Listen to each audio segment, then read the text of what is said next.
আপনাকে নামানো হয় নিচে। কবরের দেয়াল যেন বুকে চেপে বসতে চায়। আর তারপর পরে প্রথম মুঠো মাটি। শব্দটা আপনি শুনতে পান, কিন্তু আপনি কিছু বলতে পারেন না। একটার পর একটা মুঠো, আর ধীরে ধীরে ওপরে আলো বন্ধ হয়ে যায়। তারপর যা হয়, এটাই কবরের সবচেয়ে হৃদয় ভাঙা অংশ। মানুষেরা দাঁড়িয়ে থাকে কিছুক্ষণ, তারপর একে একে ফিরে যায়। আর হঠাৎ নীরবতা। এমন নীরবতা যেন দুনিয়ার সব শব্দ মরে গেছে। আপনি একা। ঠিক তখনই কবরের ভেতর বাতাস বদলে যায়, মাটি কেঁপে ওঠে, অন্ধকারটা যেন আরো ঘন হয়ে নামে। আর সেই অন্ধকারে হাজির হয় দুই ফেরেশতা। এরা হাসে না, সময় নেয় না। এরা হলো মুনকার ও নাকির। তারা এগিয়ে আসে, আর শুরু হয় জীবনের সবচেয়ে বড় পরীক্ষা, যে পরীক্ষার জন্য আর কোনো পরে নেই। প্রথম প্রশ্নটা যেন কবর কাঁপিয়ে দেয়, মান রব্বুকা, কে তোমার রব? কবর নিঃশব্দ, কিন্তু সেই নিঃশব্দতা যেন চিৎকার করছে।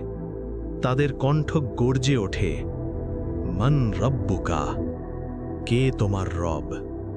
এ প্রশ্ন মুখস্থের না, এটা জীবনের ছাপ। যাকে আপনি সত্যিই রব মেনেছিলেন, সেই বের হবে আপনার জবাব থেকে। মুমিন হলে আল্লাহ আপনাকে স্থির রাখেন।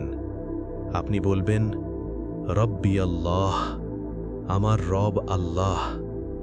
তারপর প্রশ্ন, মা দীনুকা, তোমার দিন কি? দীন ইয়াল ইসলাম, আমার দিন ইসলাম। তারপর মান নবিয়ুকা, তোমার নবী কে? আপনি বলবেন, মুহাম্মদ সাল্লাল্লাহু আলাইহি ওয়াসাল্লাম। আর ঠিক ওই মুহূর্তে কবর আর আগের মতো থাকে না।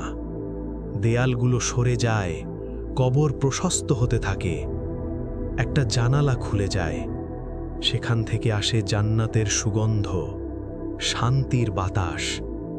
আর ঠিক তখনই কবরের ভেতর প্রবেশ করে এক সুন্দর সত্তা, সাদা পোশাক, উজ্জ্বল মুখ, অপূর্ব ঘ্রাণ। আপনি কাঁপা গলায় জিজ্ঞেস করবেন, আপনি কে?